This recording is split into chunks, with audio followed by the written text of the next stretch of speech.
Assalamualaikum warahmatullahi wabarakatuh.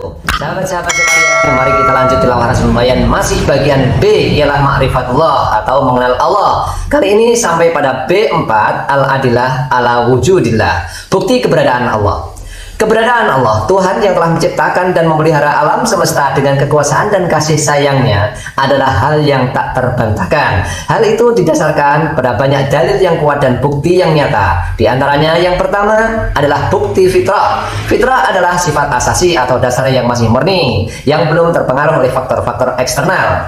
Kalau manusia dibiarkan dalam fitrahnya, tentu ia akan mengakui adanya zat yang maha hebat yang telah menciptakan diri dan makhluk lain di sekitarnya, memberinya rezeki, menghidupkan, dan mematikannya. Demikian itu karena manusia diciptakan di atas fitrah itu. Dua, bukti indrawi. Indra kita dapat menangkap bukti-bukti keberadaannya dengan melihat, mendengar, merasakan, atau menyentuhnya berbagai objek dan peristiwa yang ada di sekitar kita menunjukkan keberadaannya itu. Ada yang lahir, ada pula yang mati, ada laki-laki, ada perempuan, ada yang sehat, ada pula yang sakit, ada yang baik dan menyenangkan, namun ada pula yang buruk dan menyebalkan. Ada yang besar, ada yang kecil, ada yang kikir, ada yang sombong, namun ada pula yang dermawan dan rendah hati. Ada yang mampu, ada pula yang tidak mampu, dan sebagainya. Itulah bukti indrawi yang nyata. Mengapa manusia tidak dapat melahirkan anak dengan sifat-sifat sempurna sebagaimana yang ia inginkan? Tiga adalah bukti rasional. Bukti rasional dapat kita analisa dengan teori-teori sebab akibat. Segala yang terjadi pasti ada penyebabnya. Namun logika akan mengatakan bahwa pasti ada penyebab pertama dan utama yang memulai sebab-sebab ini, yang ada tanpa disebabkan oleh sesuatu yang lain. Yang demikian itu ialah Allah, Al-Ahad, Al-Awwal, As-Samad, Lam Yalid wa Lam Yulad. Yang keempat adalah bukti nas. Banyak ayat-ayat suci Al-Quran dan kitab-kitab suci sebelumnya yang membicarakan tentang Allah dengan berbagai sifatnya. Demikian pula hadis-hadis yang ada dalam sunnah nabinya. Lima adalah bukti sejarah. Banyak peristiwa bersejarah di masa lampau semenjak Nabi Adam alaihissalam hingga hari ini yang menunjukkan keberadaan, keagungan, dan kekuasaan Allah. Banyak peninggalan bersejarah yang menunjukkan kejayaan bangsa-bangsa di masa lampau. Berbagai bukti sejarah tersebut memberikan pelajaran sangat berharga kepada manusia yang hidup di masa kini, bahwa segala bentuk kebesaran dan keangkuhan mereka tidak kuasa menghadapi kekuasaan Allah. Kebesaran manusia sangat tidak ada artinya untuk dibandingkan dengan keagungan Allah. Kalau manusia mempelajari dan memahami dalil-dalil dan bukti-bukti tersebut di atas, hati nurani mereka yang bersih akan mengakui keagungan Allah yang telah menciptakan dan mengaturnya sedemikian rupa. Pengakuan ini dalam Islam disebut sebagai tauhid rububiyah. Pengakuan akan rububiyatullah ini menuntut komitmen dari manusia untuk mentauhidkan atau mengesahkannya dalam uluhiyah. Islam mengajarkan bahwa zat yang kita agungkan itu adalah zat yang telah menciptakannya, memberinya rezeki, memeliharanya, dan memilikinya. Oleh sebab itu Allah pula lah yang berhak untuk mendapatkan perlakuan sebagai Tuhan yang dicintai, ditakuti, dirindukan, diikuti, ditaati, dan disembah. Islam tidak membedakan antara Tuhan yang telah menciptakan, melindungi, dan memiliki itu dengan Tuhan yang dicintai, diikuti, ditaati, dan disembah. B5, tauhidullah atau pengesaan Allah.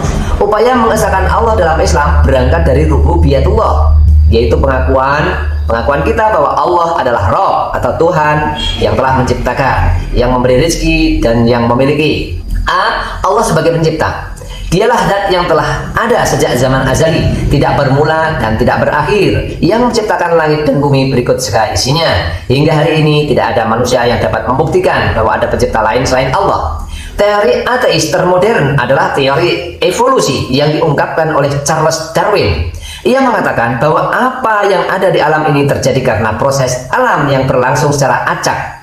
Kemudian terjadilah wujud-wujud yang ada. Pada akhirnya tiap wujud itu mengalami evolusi mencapai kesempurnaan. Seandainya proses acak itu benar, zat-zat dan bahan-bahan yang berproses itu pasti tidak ada begitu saja. Mustahil sesuatu ada tanpa ada yang mengadakannya. Padahal proses itu berlangsung secara teratur sesuai dengan alur yang telah ditentukan oleh penciptanya. Di antara buktinya adalah bahwa proses yang sama berlangsung berulang-ulang dengan cara yang sama. Siapakah yang telah membuat aturan yang baku itu kalau bukan Allah penciptanya?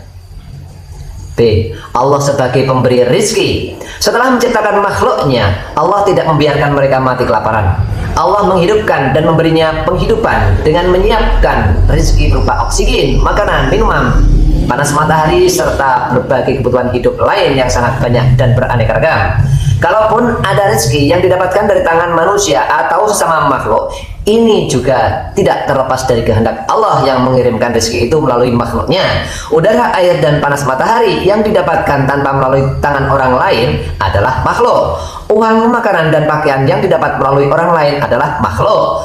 Bahkan orang yang menjadi perantara itu sendiri adalah makhluk. Siapa yang menjadikannya rela melayani Anda? Siapakah yang mengkondisikan Anda untuk dengan terpaksa atau sukarela melayani kebutuhan orang lain?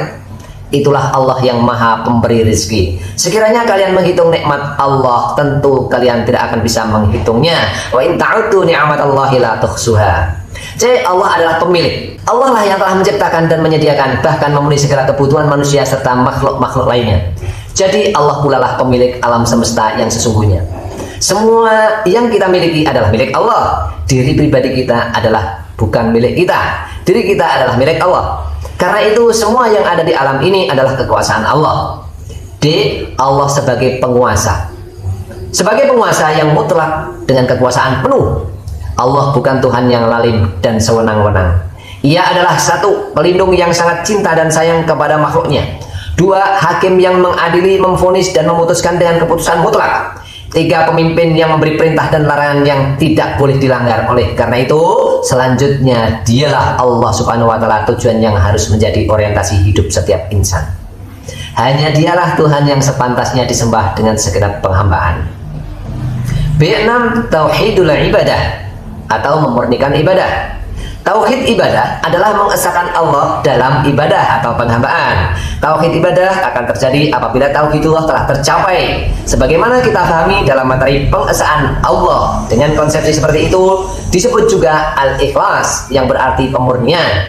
Tauhidul ibadah adalah ikhlasul ibadah atau memurnikan ibadah hanya untuk Allah saja. Pengesahan Allah dan ikhlasul ibadah hanya akan tercapai dan benar apabila memenuhi konsekuensi kalimat tauhid la ilaha illallah, yaitu menolak segala bentuk ilah dan hanya mengakui Allah sebagai satu-satunya ilah, tiada sekutu baginya. Karena itu tauhidullah dan ikhlasul ibadah baru akan tercapai apabila dilakukan dengan dua sayapnya, yaitu A. menolak tauhid. Kata tauhid diambil dari togho yang berarti melampaui batas. Menurut Ibnu Taimiyah, tauhid adalah segala sesuatu yang disikapi sebagaimana sikapnya kepada Allah, baik berupa jin, manusia maupun makhluk lainnya. Demikian itu karena sesungguhnya yang berhak mendapatkan peribadatan hanyalah Allah. Ketika ada zat lain yang mendapat perlakuan sebagaimana Tuhan atas permintaannya atau diperlakukan oleh pihak lain padahal ia tidak pantas mendapat perlakuan demikian, maka itulah perlakuan yang melampaui batas hingga ia disebut dengan tauhid. Untuk menjamin kemurnian tauhid dan ibadah, penolakan terhadap tauhid harus dilakukan secara preventif, antisipatif, sehingga setiap muslim diperintahkan untuk menjauhi tauhid agar tidak terlibat dalam kemusyrikan. Betapapun kecil dan sama, di antara karakteristik orang yang bertakwa adalah menjauhi tauhid. Walladzina ijtanabut tauhid ay ya'buduha, dan orang-orang yang menjauhi tauhid agar tidak menyembahnya. Az-Zumar ayat 17. Rasulullah Shallallahu Alaihi Wasallam mengatakan bahwa kemusyrikan itu lebih tersembunyi dibanding bekas telapak kaki seekor semut hitam di atas batu karang hitam di kegelapan malam. Hadis riwayat Imam Ahmad. B. Iman kepada Allah. Di atas penolakannya terhadap tauhid itu, manusia harus membangun imannya kepada Allah. Demikian itu karena apabila ia hanya menolak Tuhan-Tuhan tetapi tidak percaya pada Tuhan yang satu, pada saat itu ia disebut ateis. Bahkan sebenarnya ia telah mempertuhankan sesuatu yang lain selain Tuhan yang sebenarnya. Saat itu ia telah mempertuhankan dirinya sendiri, berarti ia telah togho atau melampaui batas. Dan inilah yang difirmankan Allah dalam Al-Quran, sesungguhnya manusia itu benar-benar melampaui batas. Ia memandang dirinya serba cukup. Surat Al-Alaq ayat 6-7. Imannya yang hanya diberikan kepada Allah itu harus diwujudkan dalam bentuk ibadah atau penghambaan dan tidak menyekutukannya dengan sesuatu apapun. Misi pembebasan manusia dari penghambaan atas sesama atau makhluk kepada penghambaan kepada pencipta makhluk inilah yang dibawa oleh para nabi dan rasul. Walaqad ba'atsna fi kulli ummatin rasulan an ya'budullaha wajtanibut taghut. Dan sesungguhnya kami telah mengutus pada tiap-tiap umat seorang rasul agar mereka menyerukan sembahlah Allah dan jauhilah taghut. An-Nahl ayat 36. Dengan dua sayap tauhid inilah pemurnian ibadah hanya kepada Allah dapat dicapai. Dengannya pula seseorang disebut telah berpegang pada tali yang kokoh. Barang siapa yang kufur pada tauhid dan beriman kepada Allah, berarti ia telah berpegang kepada tali yang kokoh. May yakfur bitauhid wa yu'min billah faqad istamsaka bil urwatil wuthqa. Al-Baqarah 256. Sahabat-sahabat sekalian, demikianlah tilawah Rasul Bayan kali ini. Insyaallah lain waktu kita lanjut lagi. Jika ada kesalahan ataupun kekeliruan, saya mohon maaf yang sebesar-besarnya. Billahi taufiq wal hidayah. Assalamualaikum warahmatullahi wabarakatuh.